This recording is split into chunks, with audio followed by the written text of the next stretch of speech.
Този Великден те предизвикваме да запретнеш ръкави и да направиш домашен козунак, защото късмета на начинаещия е с теб. Няма голяма философия, просто търпение, търпение и пак търпение. Някои дори могат да го нарекат антистрес терапия или фитнес програма за изваяни ръце, с примес на молитви към Всевишния. Сигурни сме, че се надъха вече да го приготвиш. Точните съставки за рецептите ще намериш в описанието. Сега нещо много важно, което всяка баба знае, но дали ще каже на внучката си, не е сигурно. За да втаса тестото на козунака, ама тази година, в стаята трябва да е много топло. Горе-долу да набринчиш климатика на 26-27 градуса. Вариантът е да използваш фурната, но внимавай с градусите. Не трябва да надвишават 40. Още нещо много важно.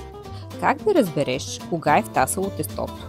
Въпрос за 100 000 лева от всички начинаещи майстор-пекари.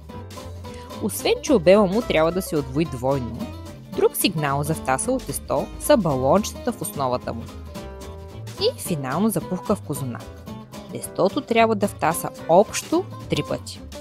После печеш оплетените козунаци в загрята фурна на 170 градуса и внимаваш да не изгорят. Все пак си им баял цял ден. И сега нещо още по-важно. Да не забравиш да ги снимаш.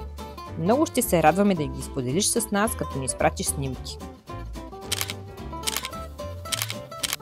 Пожелаваме ти светли празници и щастливи семейни спомени!